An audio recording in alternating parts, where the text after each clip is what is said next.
Let's go straight for impact. Here's the truth nobody wants to say out loud. You can be aware, awakened, journaling, meditating, and you can still be stuck, still triggered, still repeating the same patterns, still struggling in your relationships. So the question becomes, if you know better, why aren't you living better? Today's conversation is going to disrupt that gap, the gap between insight and actual transformation, because awareness alone doesn't change your life. Welcome to Mindset Mastery Moments, the best growth mindset podcast, recognized by Million Podcasts and ranked as a top mindset podcast by FeedSpot. We're proud to be in the top 1% on Listen Notes. Join Dr. Alisa Whyte as we explore powerful insights and strategies to elevate your mindset. Let's dive in.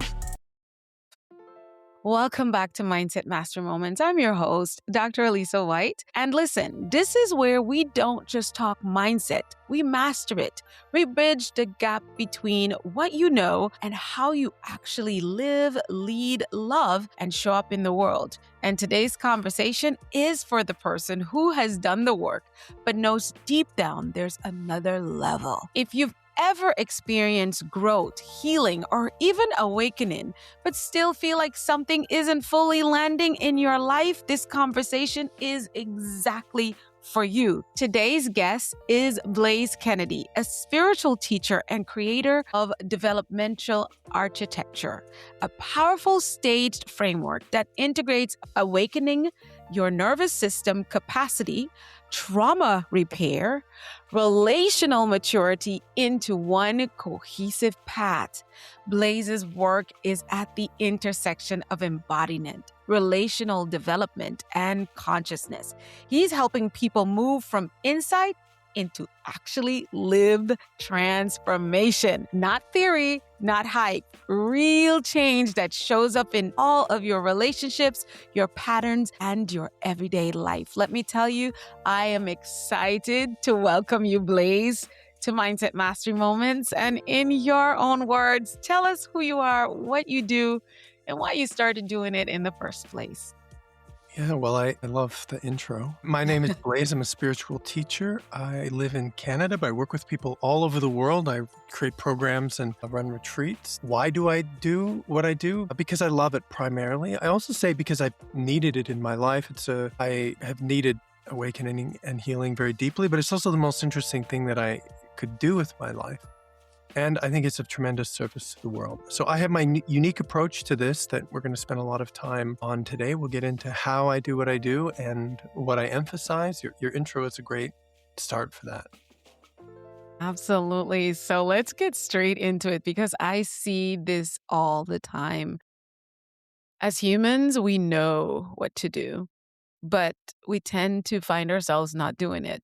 Like we've had the breakthroughs, but nothing's sticking. So break this down for us. What's really happening in our bodies, in our minds, and ultimately in our entire self? When you think of the person that you are today, as I hear sometimes from people, there is a call to be in the present moment. I want to be in the present moment. I want to do what is happening now. I want to live my best life, whatever that is. So I try to be here and see what is really possible. And it's really important for us to notice that the present moment is actually built, it's constructed out of everything that has ever happened. What I mean by that is when I arrive here today with you, I'm bringing my entire history with me. I'm bringing the history of my ancestors. I'm really bringing the whole history of the earth, my body, my thinking, the feelings that I have, the way that I react to life is all a product of everything that has happened up until now. So the present moment is full of the story of your life and your life history. And so to speak to your question, like what is the gap between the potential that I have and the way that I am, is that it takes a lot of presence to be with the living history that is our body and our consciousness, and to really meet the patterns that are being created so that they do not continue to run unconsciously.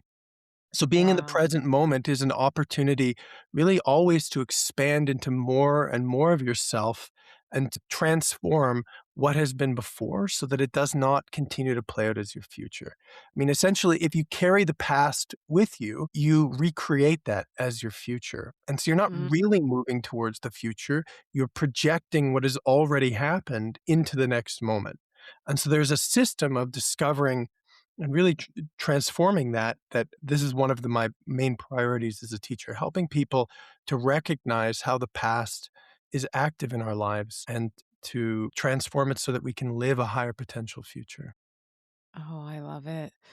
So let's address what is the difference between the insight we get when we take an online course or we go to a workshop or we're going through coaching? What is the difference between that insight we get and the actual embodiment of the information that's bringing the transformation that you are?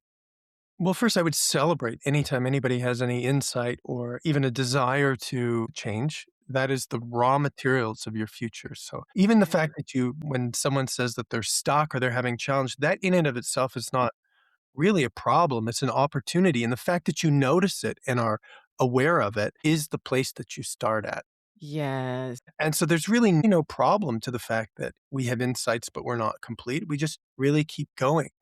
And where we can keep going, my model of growth would say we are always called to grow in every direction.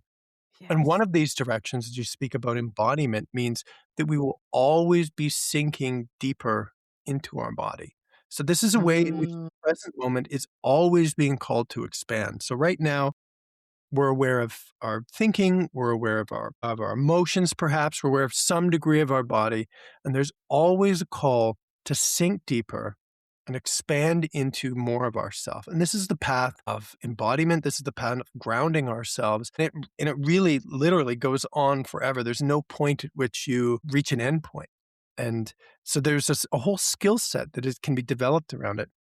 One of the main things that I would really emphasize is that embodiment is very much about relating. We don't just have bodies and emotions to be separate units that walk through. mhm. We have bodies and we have emotions and we have an inner experience so that we can be connected to life. So there are many approaches to how someone would become more embodied. You could meditate, you could go take a meditation retreat, you could have a personal practice, and all of these are really wonderful.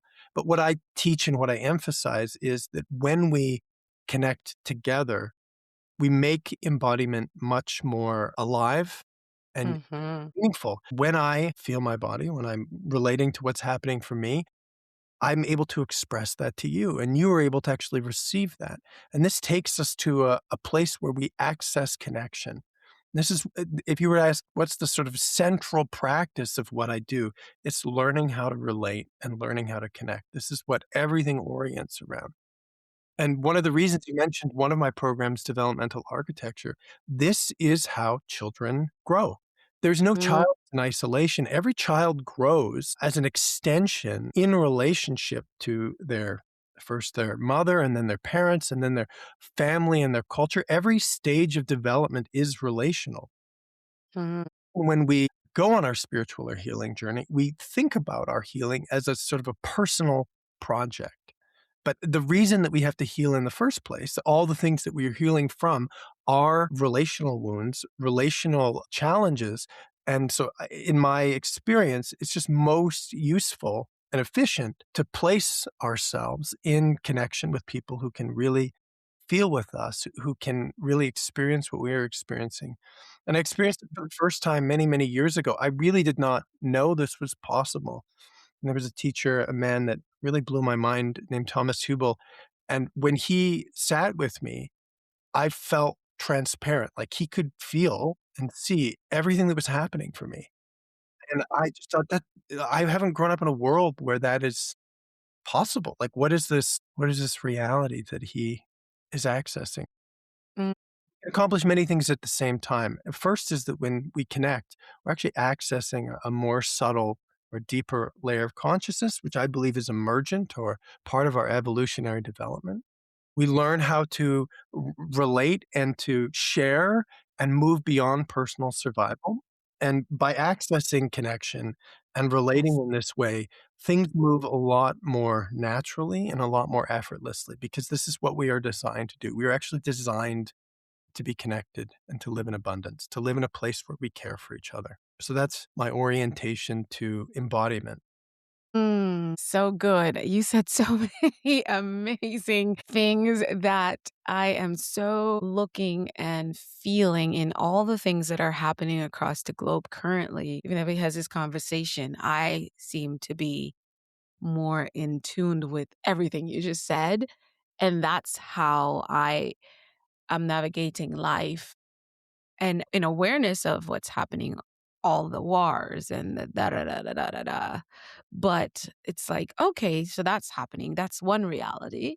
But the other reality I see is where us humans are also tapping into this right here, the awareness, and then into embodiment. Like we're going to that next level. And so here's the thing, because one of the things I've observed is a lot of teachers, coaches, the thought leaders, we are some of the ones who a lot of times we have so much information. We have done the degrees, we have done the courses, we have been trained and certified, and we've been practicing for years. But sometimes we find ourselves in our own comfort zones. I've met so many people of this plateau, right? Just the awareness plateau.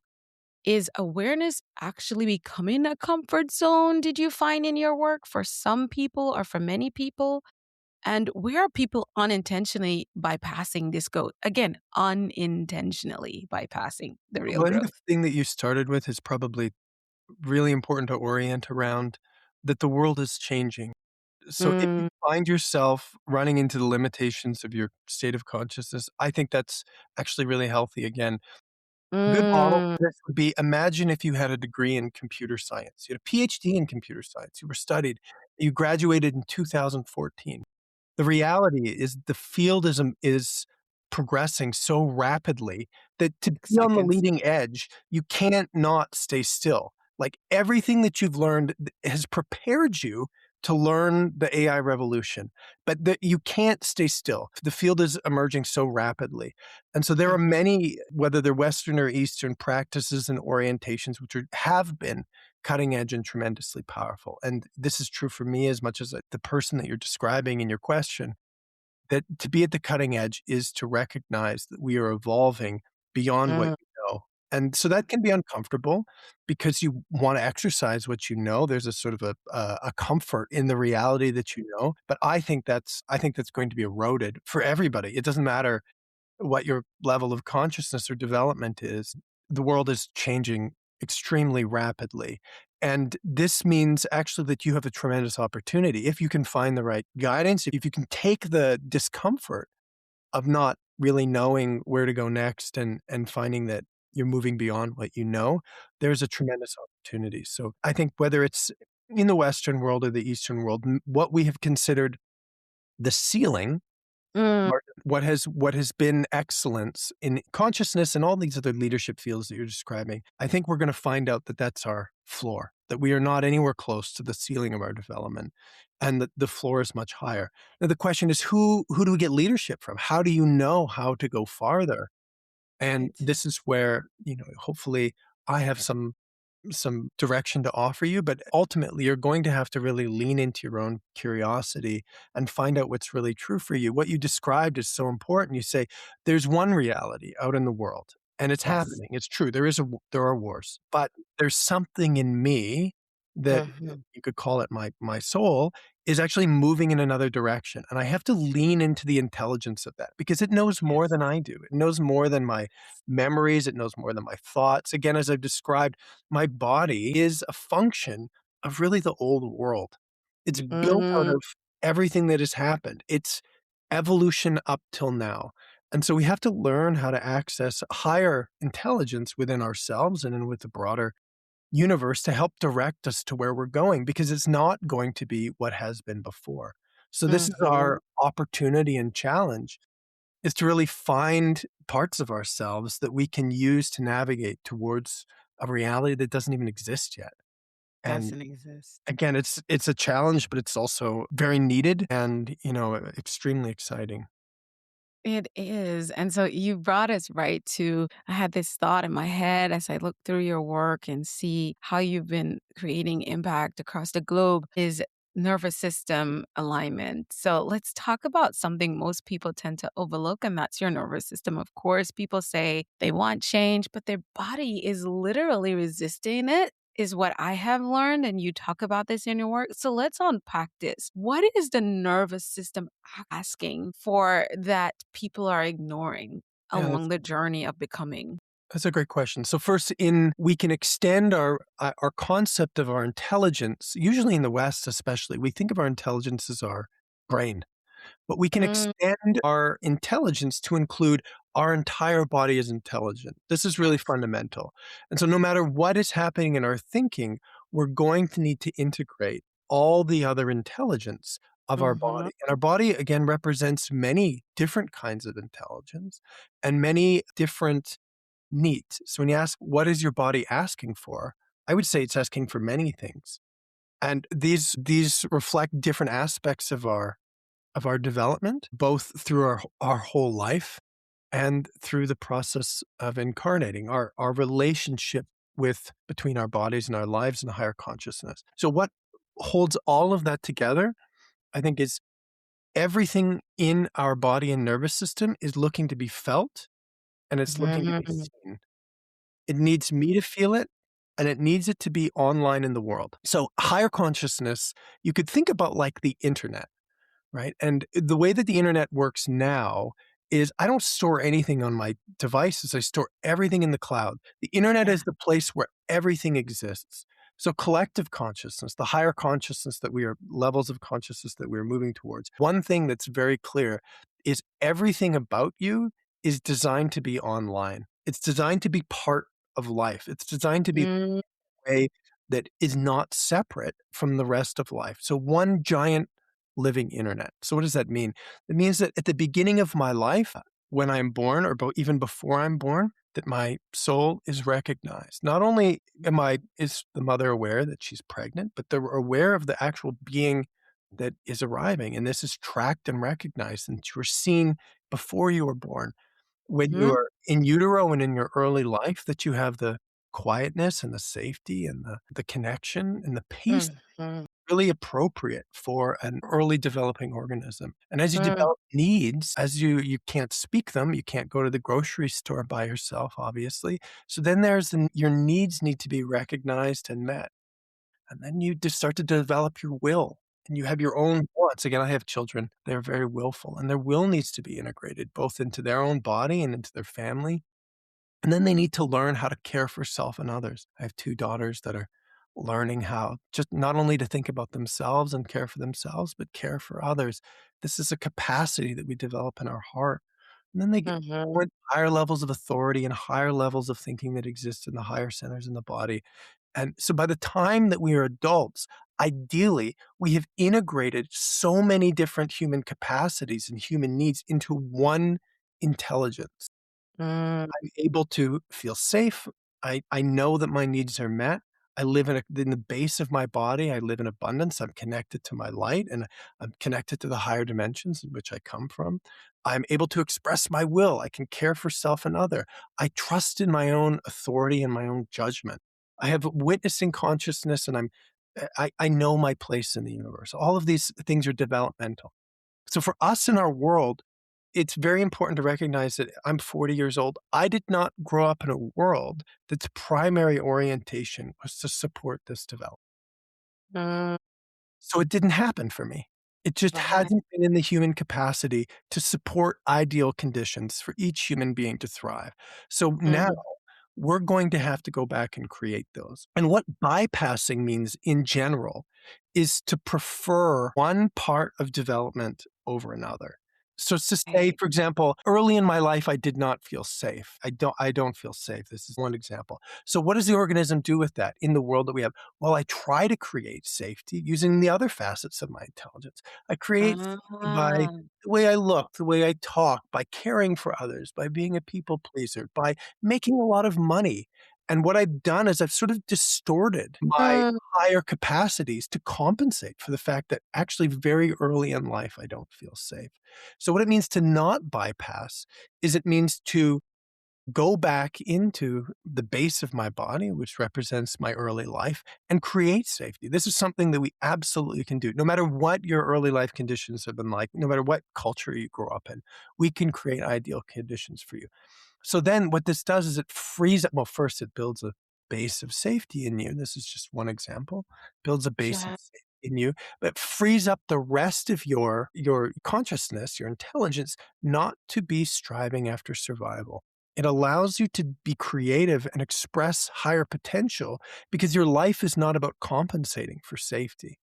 So this is a good model of what bypassing is. It's basically we try to overemphasize one part of our intelligence or of our awakening or of our development to compensate for others. And the hope is that if I make enough money or I'm relaxed enough in some parts of my development that somehow it will solve the problems of another level of my development. If I make enough money, then I will truly feel safe. But it doesn't tend to work like that.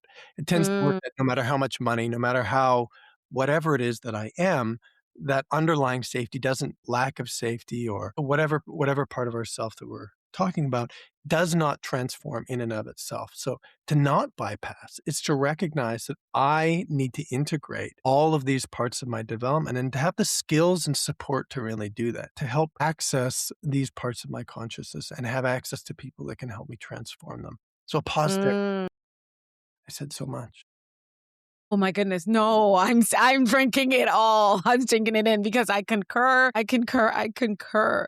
My goodness, that is so powerful. You give such an amazing example about the bypassing. And that's something that I feel like when I opened up the part about a lot of the people who are actually leaders and light workers and where we are finding ourselves, like you said, it's not like it's not a like, oh, it's this problem and we're falling apart and we're no good.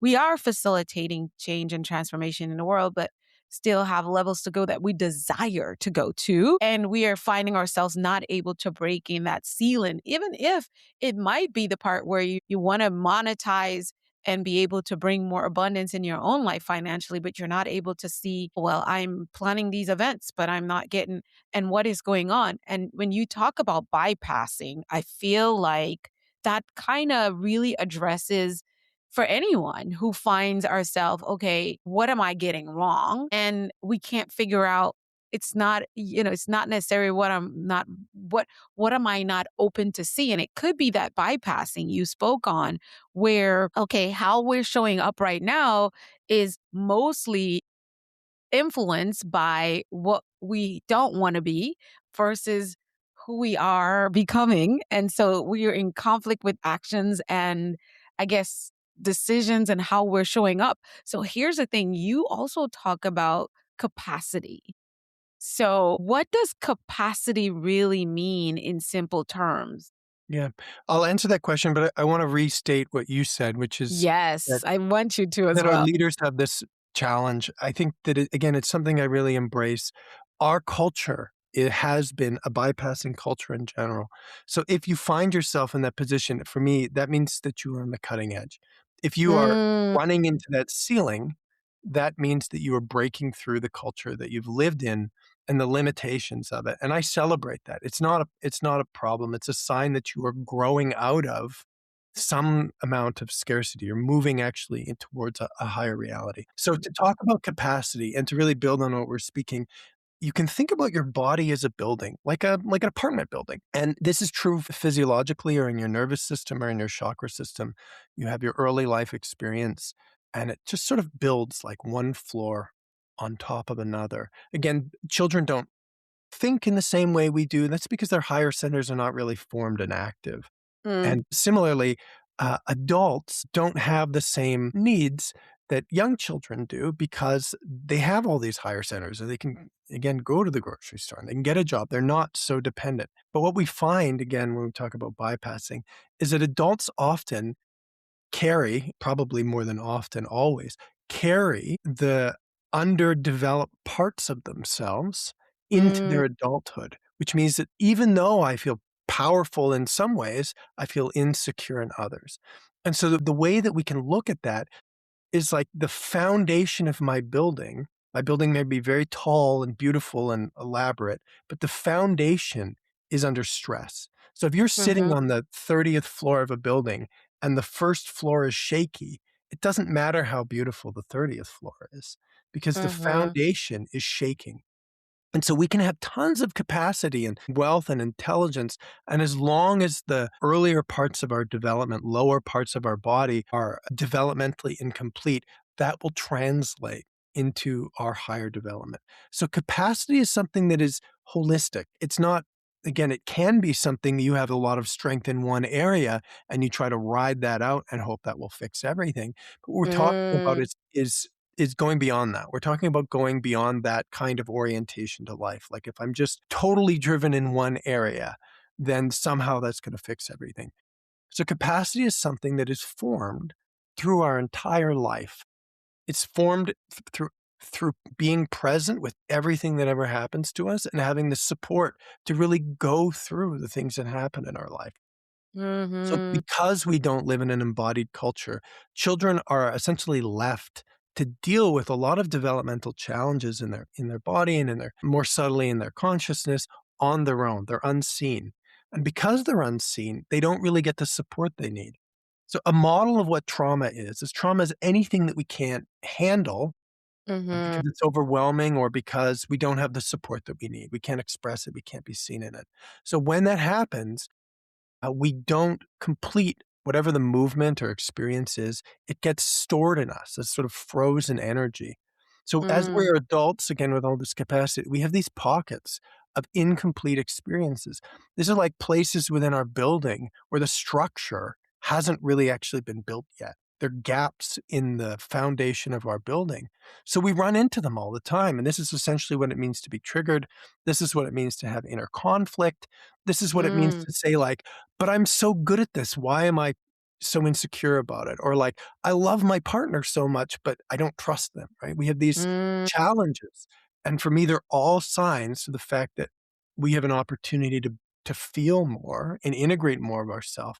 And this will build more capacity. So again, this isn't so much a problem as an opportunity. If you were an engineer and you were going through a building, you would test it. And every time you found something that wasn't working right, you would fix it. And then the building would progressively get more stable. So this has been Mhm. my path is you run into a challenge in life and then you have to figure out like where is this really shaking me? Where is this pointing to instability in me or a gap in my capacity? And then you have to learn how to experience that because and integrate that. Because I described that most of this is through our developmental processes and humans are relational by nature, my emphasis is on doing this with someone who can really feel with you and who can Mm. navigate your development. And this is what I spend all my time doing really is helping people from the most subtle level to the sort of darkest emotional levels integrate the experiences that they've had so that they can strengthen their capacity. And it's progressive. It just happens It is. over and over and over again. And my experience is like there's no ceiling on that capacity. It Mhm. just grows and grows. So by the time, I'm a parent with children, I work in the world, there's always going to be a call. If you're going to go towards a more responsibility, more wealth, more whatever it is, always a call to more capacity. Yes, Being it the bigger is. version of you is like adding more floors to your building is always going to require that the foundation is stronger. So it's Mhm. really intelligent and I think essential that we know how to kind of go back at the same time that we're going forwards because they Mm. work together, right? We always have to go back to build up what has been, which is alive in us in the present moment, so that in the Mhm. future we will have more capacity to inherit whatever role or position. So this means like when I think about moving forward in my life, I'm not just thinking about what I want to become or what I want life Want to to give me. achieve. I'm Yeah. also thinking about like what do I need to be able to fulfill that? Like what is life Right. asking for me to be able to do that? So for me as a Mhm. teacher, that's really obvious to me. I'm always being called to have more capacity, right? As I'm teach about the next thing, I have to know even more about it than the people that I work with. Work with, There's never exactly. a time in which, I get to rest on the amount of capacity that I have, and this is just the life that I've settled into. I've just accept that's part of if you wanna be in the world and you wanna have responsibility, the The professional and personal responsibility is to development is improve your capacity. always happening, always happening. Yes. So that takes me right to a spot where I wanted to go. And I talked about because healing is not a solo project, right? And so many people, this might be disrupting their thought process because we've been made to thought that we have to sit down and heal ourselves. You went through a divorce, you got to sit down and heal.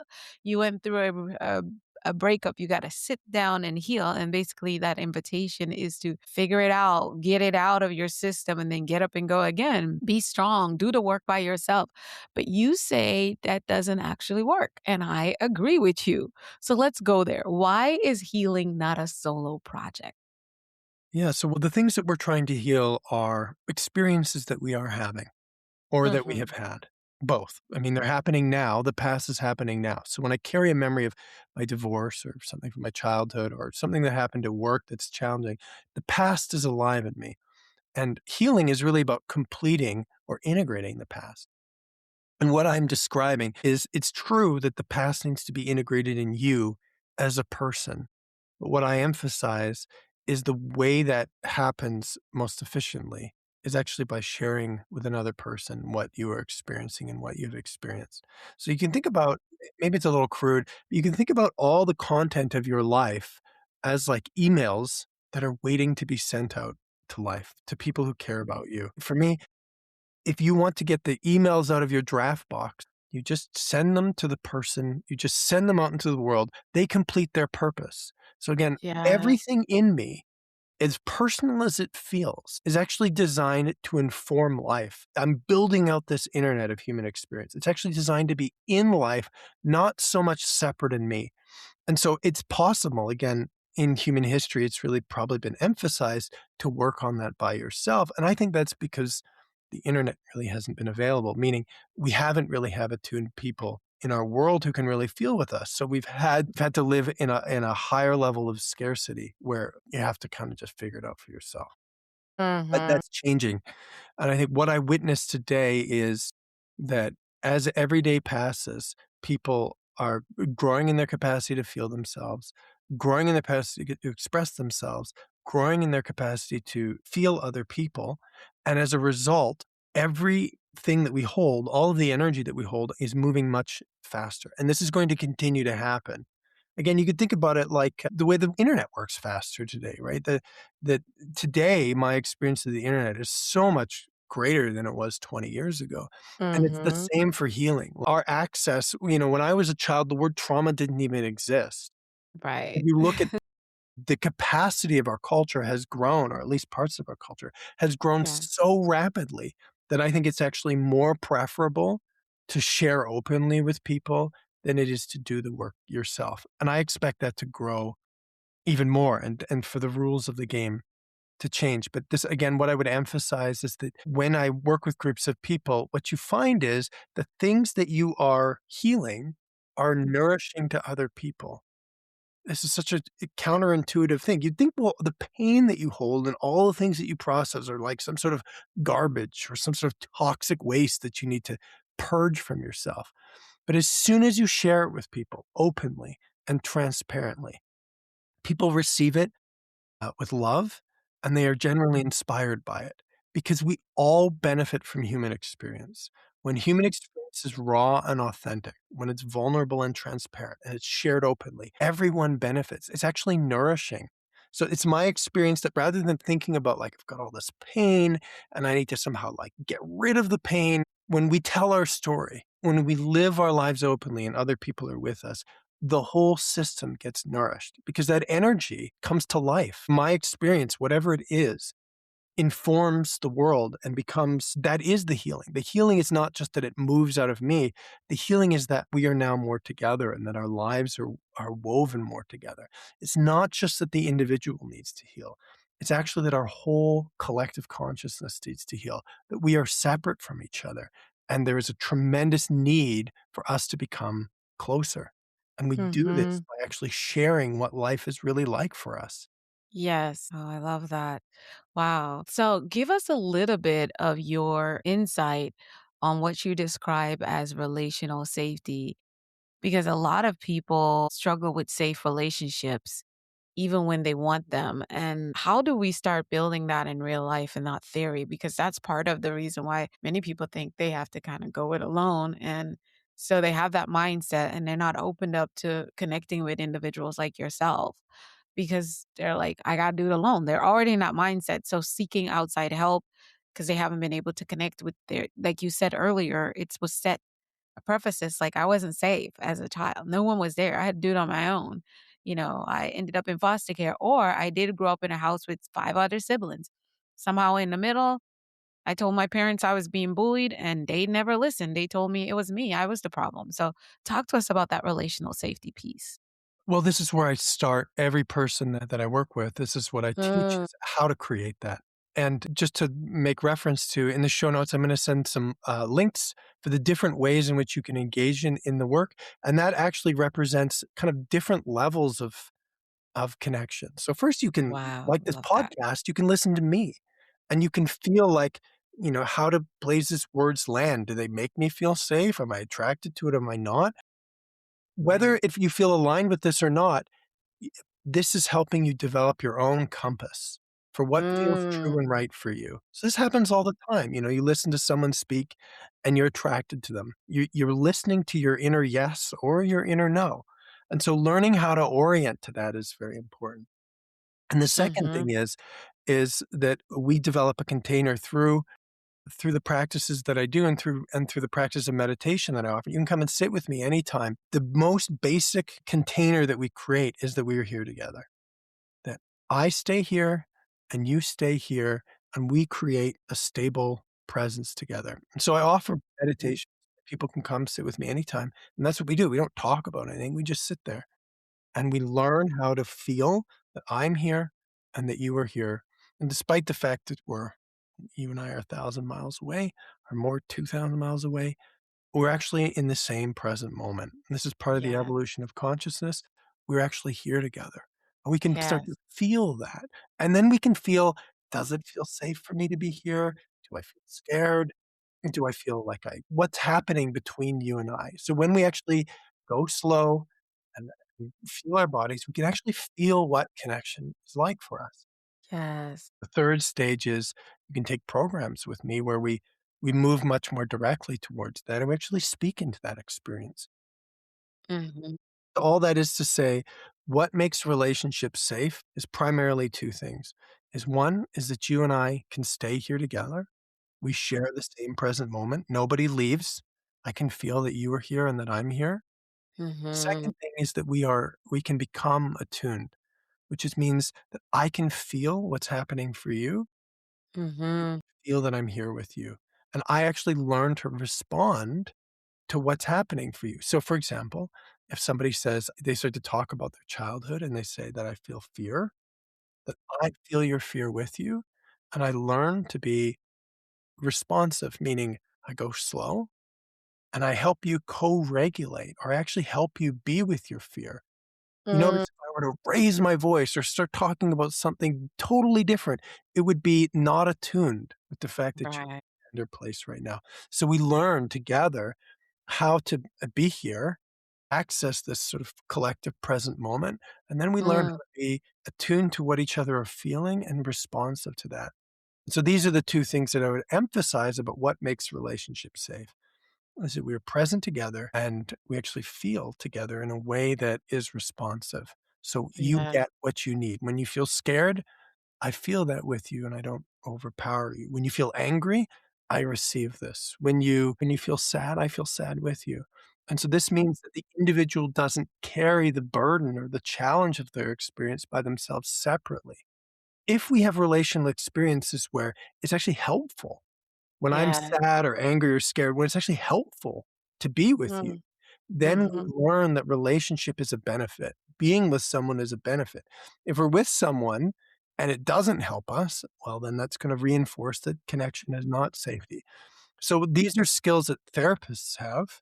And my impetus is that everyone in the world, I mean, to really live in a collective that can navigate human experience, we're all going to learn to need to do this. So this is Brilliant. what I emphasize is that everyone can develop these skills.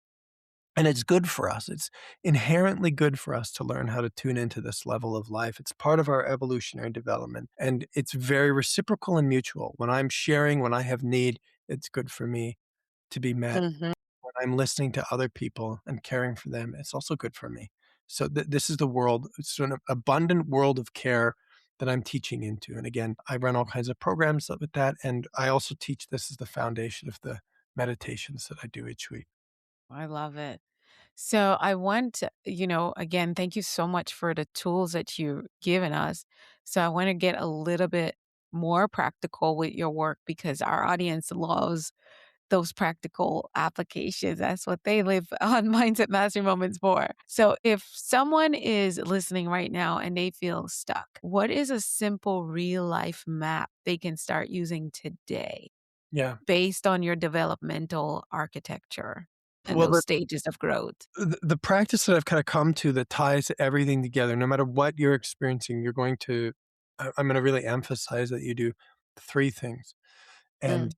we can do them together as a sort of practice now. I would love to if I yeah. also create meditations. So if you need to hear this over and over again, you can listen to the recordings or you can just come meditate with me live. I teach this over and over again because it's always true. It's always something that's practical. So the Yeah. first thing is we slow down and sink into Mm. our body. So there's gravity and I can really land more in my body. Think about it as a sort of like there's an elevator through the middle of your body and you're just going to sink following gravity and really land in the chair that you're sitting in with your feet on the ground. And so this is resting into your base. Sometimes this happens more naturally, sometimes it's a challenge, but either way, this is our practice just to sink into our body, slow down, and really land. And this gives us more access to our body. We're feeling more of our body now. And we can notice that our sensations are moving. We can tune into our emotional world and we can feel our thoughts and mental world. And what these three things have in common is they're always moving, they're energy. Our body is a flow of energy when we tune in this way. And what energy is always asking for is for us to soften into it more. So we just soften into our sensations. We soften into our emotional world. We soften into our thinking. And this supports more fluid movement. The third thing is, as this flow of energy grows, as we are more alive and present and our body's more fluid, we have access to this collective consciousness, this experience of being together, which you could call the field of consciousness that we all share. So we learn to tune in from my body. I just feel out into my world, just in the same way that your phone picks up cell signals. My body is a sender receiver. I just say, does my body know that we are here together? And I practice tuning into what's happening all around me, that I can feel beyond the boundary of my physical body out into life. So these are the three things that I emphasize. And again, when I run meditations, we just sit there. People can do whatever they want, but I just emphasize you just sink into your body more, soften into your body more, and tune in more. And this is Mm. grounding yourself in a deeper dimension of consciousness that's Yes. really opening up evolutionarily. It's opening up for human beings more every day. Well, Yeah. if it's challenging for you today or it doesn't make sense, you just practice. And I promise you, with every day, it's going to get easier and easier and easier. Yeah, that felt so good. It's like I was hearing your voice and following because I do meditate. I do guided meditations a lot too, and I could hear every little thing in the room. As she said, it had come into that awareness, and I could feel my body just going, and I felt like, "Wait, you've been sitting here, but you haven't really been sitting here." Exactly. I'm like, "Wait a minute, what? I seem to be sitting more than I sat." I'm like, "How is that even possible?" That's And I exactly mean, it. I want to just jump in on that and yes, say, go for so it. Yeah. you talk about these leaders and people who learn, and we love learning. This Yeah. is how you access more information. Every time you sink, every time you soften, every time you tune in, you're accessing more information. This is how you get at all the subtle dimensions. This is how you access the past pain. This is how you access more and more of consciousness. And it never stops. There's never a moment in which there isn't the possibility to expand more. These are all ways of just expanding what you feel when Mhm. you say, I can start to hear everything that's happening and I can feel this is the direction. This is how you go to higher and higher levels of consciousness. I love it. Oh my goodness, that's so good. All right, Blaze. So this is where we flip the script. Tell us about a time in your own life where you had to shift your mindset in a way that changed everything for you. What was that shift? What did it cost you? And what did you unlock? It happened at the beginning of my spiritual journey when I was 24. I realized that I was not paying attention essentially, and that I was really avoiding pain, that I was conditioned to avoid pain and seek pleasure. And it was really limiting my life. And moreover than that, I wasn't really here. I wasn't paying attention. I wasn't using my intelligence. And so I humbled myself, and I had to, but I humbled myself and I learned really how to start to feel myself and again, get more access to information. And I realized self-knowledge is my is my is the way to empowerment. Knowing and feeling more Superpower. of myself is the way to empowerment. It's not that there's something wrong with me. The problem is that I actually don't have a lot of access to myself. I'm living Mm, a small part of myself. And a better me is not a different me. It's really just more me. more. This this really changed my life. And I would say that this is happening now again. I Mm, really emphasize this. If you were alive in 2026, you are alive in a time of rapid change. Something that we all don't know. We don't know where it's going. I certainly don't. And this means that I have to do the same thing again and again. I have to soften and expand beyond the world that I've known and open mhm, myself to more the really higher consciousness that's coming through. There is a new reality that is mm, more and more every day, and so I have to do the same thing. I have to sort of humble myself or open and let go of what I know and receive. And the way I do that is by sinking more into my experience, softening into it, and really staying open to what to feel and recognize what I haven't recognized before. So that's what got me mhm. started, and that's what I'm doing now.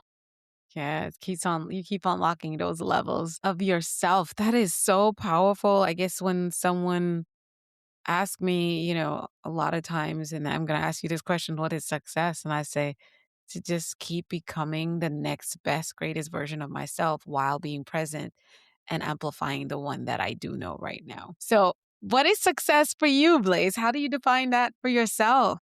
I like your definition. One of my favorite quotes, I don't use it very often, but, Kobe Bryant, won however many championships and scored titles and MVPs, and he would say success for him, living the dream, was being in the off season after his second workout, icing his knees. He got up at 4, he's done 2 workouts. He'd say, "That's the dream. It's not winning the championship. It's not the moment where you break through. It's working." And this is my experience. Mm, Loving the journey is success, because as long as you find the journey fulfilling, you're always winning. Like, that's and the yes. motivation is not based on some result or an Outcome. outcome, is just in the hustle itself. It's in the discovery itself. And so this is what I would emphasize. If you love what you are doing, the results will be extraordinary. The results will be extraordinary because you're coming from the truest place. You're coming from the place where living and exploring and discovering is most pure, and Yeah. this is where your intelligence is least biased, least trying to get something out of life, and Yeah. most concerned about showing up. So that's My goodness, I love that. That resonates with me so much because that's what I tell everyone. I work very, very hard and, I get, anywhere between 8, 7.5, 6.5 hours of sleep most days. I'm shooting for that 7.5 goal because I've learned something new recently on the podcast, but always shooting for 8. And so, but I work, I'm always, my days are well organized. And so some people say, "Well, you don't have balance. How do you what do you do for fun? What's your balance?" I'm like, "Everything I do is what I do for fun and work and play and relationships and everything." That's just kind of how I've set my life up, and this is what that chapter looked like. And I said, "I don't seek balance, I seek harmony." But the harmony is not with everything around me. It's first with my own soul. So if it doesn't resonate, I'm not part of it. And if I'm not having a blast with it, because I realize that you set those goals and that's awesome. It's part of life. That's what we do as humans. But I can't let that be my focus because outcomes have so many variables that even though I might have done all the right things, even though I've done all the strategic moves, thought it through, planned, brought the right people, the variables are still going to do what they do. And so if everything is stacked on what happens at the end, like Kobe played on a team, Blaze, and he can be an all-star, but if his teammates did not show up at 100% or that other team just came in and they were better, they're not going to get the championship, right? So is he going to be a failure then? No. He realized that. So it's always in that, like, I love your simplicity, the hustle. And to add, we didn't speak a lot about manifestation today. This is something that is also very, very You can touch important. on it a little bit. That'll help because I know we need another episode for sure. But what we essentially, to manifest our reality, we can't, Mm, we want to manifest from abundance. We come don't want to on. we don't want to be searching for a better future out of scarcity. And so what you're talking about, doing what really gives you joy, what really lights you up, that's how you access the light, this soul and the light that you're talking about, and that's how you create Mm, reality. So the learning process to learn, like, when I live from my joy, that will take me to where I want to go. and And I trust it. the burdens and the challenge along the way, whatever, they don't need to derail me. I learn to stay in the light. I learn to stay in the Mm, joy. That's where I'm going. I'm going through the challenges on my way to what really is alive for me. And I don't let the challenges derail me so much because I have this foundation in myself, like you described. yes, yes. So, oh my gosh, mindset bites to go, Blaze. I want you to talk to the thought leaders and the coaches that are listening, the speakers. I have so many across the globe. Speaking to their lives and into their whole existence about just maybe manifesting or getting to that next level. What are some of those steps and tips you can give them? I'll step away from the microphone and the camera, and it's all you. Well, I think at first I'd love to help you. And the way that I would do that is really by listening. I think most of what we can offer for each other is really deep listening. And it's all our knowledge and all of our certain uncertainty and all of our wishes and dreams, all of them are important. And when we have the opportunity to really sit with someone who receives all of that with us, we are more full. We are moving towards our future. And so this is what I offer you. And in this time of leadership, or in this time of the world, leadership is a tremendous challenge because the world is changing rapidly. So I really emphasize investing in relationships that really nourish and support you, that allow you to be with all of the parts of yourself in an integrated way, because this is part of the future direction we're going. We are not going to a disintegrated future. Abundance and higher consciousness necessitates a fuller, bigger experience of me and of you and of our world. And so to go there, we're always going to have to be opening up to more and more of ourself, more and more of other. So we're a bigger field of intelligence, a bigger field of consciousness. And that is a process. And that is a process, again, that I think is best served when we have someone who is deeply listening and attuned to us. So this is what I invite and recommend. And to all people moving forward in this world, good luck. We're all in it together. Oh, that's so powerful. Blaze, thank you so much for that. You have to tell us who you work with and what is your favorite way for us to connect with you and be a part of what you're building and how you're helping to transform the planet. I mean, honestly, I work with every range of people. I work with spiritual seekers, I work with parents, I work with business people, I work with people who've had really challenging childhood and lives. I've had people work with people who've had really beautiful lives and live in a lot of abundance. And the reason is because I really endeavor to offer a very broad spectrum wherever you are and whatever it is that you're doing. I believe that if we can relate together, if we can really feel what's alive for you now, your life Mhm. will keep progressing. Again, as I said in just a moment ago, everything is about feeling more and expanding yourself. It's all about just taking the time to expand. So what I'm really looking for is people who boldly want to discover more about themselves, more about life, more about the world, and who have an inner drive for that. That inner drive will help us share and work through the things that are difficult. It will also pull us towards the things that we are called towards. So anyone who has deep motivation, either out of pain or out of joy, or both, ideally, those are people who I would love to work with. And when people work with me, I do sometimes work with people one-on-one, but I primarily like to bring people into a community. And you can think about it like our community represents capacity. It is an organism with a lot of capacity. And Yeah. if you step into that community, it will inherently raise your vibration and capacity by being together. So I'm all about collective action and participation. And I'm just so excited what we can do together in the world. So I work with people on the basis of healing trauma, awakening to the nature of the reality, or higher states of consciousness, and also learning how to manifest from a deeper place within yourself to move towards what you're really called to do in the world, what your life purpose is. And so if any of this resonates with you, you're welcome to just come meet with me. I'd love to talk to you and we can see if you're a good fit for any of my programs. But I also love for you to just come and meditate with me. I have a free meditation every week if you're a meditator. And I also have all kinds of programs. So all that will be listed in the show notes. And you can just click on the show notes, come to my website and reach And out. explore, yeah, and connect. Exactly.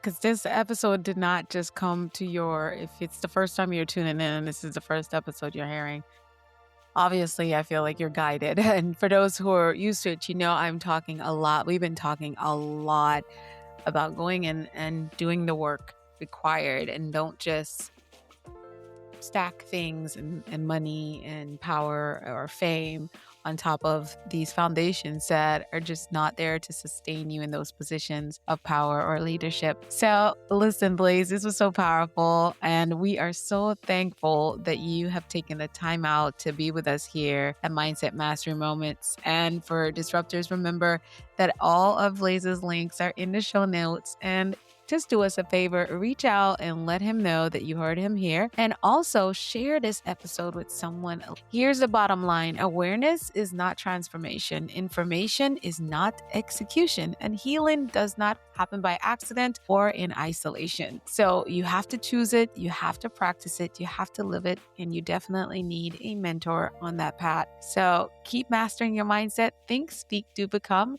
And we'll see you on the next episode. Bye now.